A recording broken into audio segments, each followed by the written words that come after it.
They called them logs, but they were human beings, tortured alive. It looked like a medical facility, sterile hallways, lab coats, scalpel trays, but this was no hospital. It was Unit 731, Japan's secret factory of death, where science and cruelty fused into something monstrous. A place where prisoners were called logs and doctors became executioners. This is the true story of Japan's darkest wartime secret, a horror that even history tried to forget. The year was 1935. In the icy wilderness of Harbin, Manchuria, Japan built a fortress disguised as a lab. They called it the Epidemic Prevention and Water Purification Department. But behind the gates stood a facility designed for one thing: human experimentation. At its helm was General Shiro Ishii, a charismatic doctor with a twisted obsession.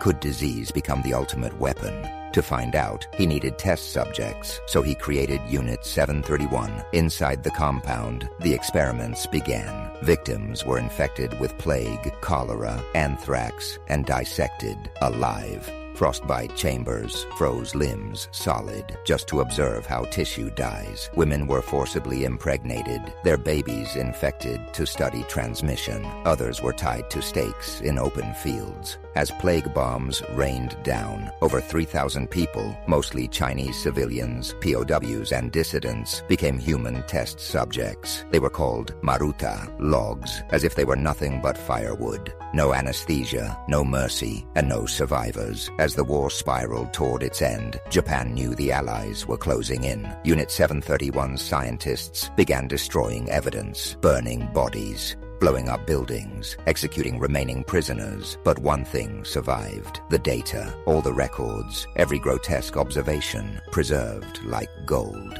And when the U.S. arrived, they didn't put the scientists on trial. They made a deal. In exchange for their biological warfare research, the U.S. offered immunity to Unit 731's leaders. Shiro Ishii lived peacefully until 1959. Many of his men became doctors, professors, business leaders, untouched. There were no Nuremberg trials for these war crimes, no justice, only silence. The victims were erased from textbooks, the screams buried beneath diplomacy. Today, the site of Unit 731 is a museum, a concrete skeleton of truth in a world that tried to forget. But the ghosts remain. Unit 731 wasn't just a crime. It was a betrayal of humanity. We remember their story, not for shock, but because silence is the soil where evil grows. And the dead still whisper in labs, in textbooks, and in the cold wind that blows through the ruins of Harbin.